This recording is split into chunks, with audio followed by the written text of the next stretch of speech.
Hello friends, അപ്പോൾ ഞാൻ ഇന്ന് വന്നിട്ടുള്ളത് അച്ചാർ പൊടി ഇല്ലാതെ പെട്ടെന്ന് റെഡിയാക്കി എടുക്കാൻ പറ്റുന്ന ഒരു അച്ചാർ റെസിപ്പി ആയിട്ടാണ് കേട്ടോ. അപ്പോൾ ഇന്നത്തെ മെയിൻ ഇൻഗ്രീഡിയൻറ്റ് വെളുത്തുള്ളിയാണ്. ഞാൻ വെളുത്തുള്ളി അച്ചാറാണ് റെഡിയാക്കാൻ പോകുന്നത്. അപ്പോൾ നമ്മളത് വീഡിയോയിൽ കാണുന്ന പോലെ തന്നെ നമ്മുടെ ചീനച്ചട്ടി അടുപ്പത്തേക്ക് വയ്ക്കുക, കുറച്ച് ഉലുവ ഇട്ട് കൊടുക്കുക, അതിലേക്ക് കുറച്ച് മുളക് പൊടി, ഉലുവപ്പൊടി ഉണ്ടെങ്കിൽ ഉലുവപ്പൊടി ഇട്ടാൽ മതി കേട്ടോ. സിമ്മാക്കി വെച്ചോളൂ, നല്ല ലോ ഫ്ലെയിമിൽ വെച്ചാൽ മതി.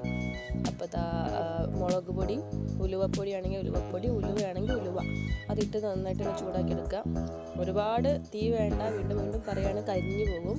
പിന്നെ കുറച്ച് കായപ്പൊടി നന്നായിട്ട് മിക്സ് ചെയ്യുക. ഇനി ഫ്ലെയിം ഓഫ് ആക്കിക്കോളൂ കേട്ടോ.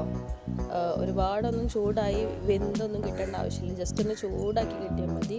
ഒരുപാട് ചൂടാക്കിയാൽ കരിഞ്ഞു പോകും, പിന്നെ അച്ചാറിൻ്റെ ടേസ്റ്റേ മാറിപ്പോകും. അത് നല്ലപോലെ ഒന്ന് ചൂടാക്കി എടുക്കുക. അപ്പം വേറൊരു കാര്യം പറയാൻ മറന്നുപോയി, വെളുത്തുള്ളി അച്ചാറിടുന്നതിൻ്റെ ഒരു 3-4 ദിവസം മുന്നേ ഞാൻ വെളുത്തുള്ളി നമ്മുടെ വിനാഗിരിയിൽ ഇട്ട് വെച്ചിട്ടുണ്ടായിരുന്നു കേട്ടോ. ഒരു കുപ്പിയിലാക്കിയിട്ട് വെളുത്തുള്ളി നന്നായിട്ട് കഴുകി തുടച്ചെടുത്തതിന് ശേഷം വിനാഗിരിയിൽ ഒരു 3-4 ദിവസം ഇട്ട് വെക്കുക. അപ്പം നല്ല ടേസ്റ്റ് ആയിരിക്കും. വിനാഗിരിയും ഉപ്പും കൂടി ചേർത്തിട്ട് ഒരു കുപ്പിയിൽ അടച്ച് വെച്ചാൽ മതി.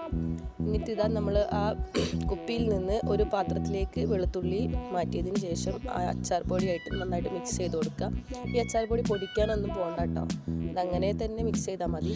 പിന്നെ ഇതാ നല്ലെണ്ണ നമ്മുടെ അതേ സെയിം ചീഞ്ചട്ടിയിലേക്ക് ഒഴിച്ചു കൊടുത്തിട്ട് കടുക് ഇട്ട് പൊട്ടിക്കുക, കുറച്ച് കറിവേപ്പില, ഇഞ്ചി, പച്ചമുളക് അതും കൂടെ ഇട്ടിട്ട് ജസ്റ്റ് ഒന്ന് വഴറ്റിയെടുക്കുക. നമ്മൾ നേരത്തെ മിക്സ് ചെയ്ത് വെച്ചിട്ടുള്ള വെളുത്തുള്ളി ഉണ്ടല്ലോ, വെളുത്തുള്ളി അച്ചാർ പൊടിയും കൂടി മിക്സ് ചെയ്ത് വെച്ചിട്ടുണ്ടല്ലോ, അതിലേക്ക് ഇട്ട് നന്നായിട്ട് ഇളക്കി കൊടുക്കുക. അപ്പം ഈ അച്ചാർ പൊടി പൊടിച്ചെടുക്കാനൊന്നും പോകണ്ട, നമുക്ക്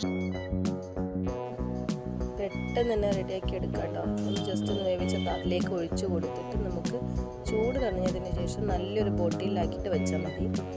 വേറെ വെള്ളം ഒന്നും ഒഴിക്കേണ്ട, എണ്ണയും വിനാഗിരിയും തന്നെ ഉള്ളൂ ഇതിൽ, വേറെ വെള്ളമോ ഒന്നും കാര്യങ്ങളൊന്നും വേണ്ട. അപ്പോൾ നമ്മുടെ റെസിപ്പി ഇഷ്ടമാകുന്നുണ്ടെങ്കിൽ, വീഡിയോസ് ഇഷ്ടമാകുന്നുണ്ടെങ്കിൽ ലൈക്ക് ചെയ്യാനും ഷെയർ ചെയ്യാനും മറക്കണ്ട.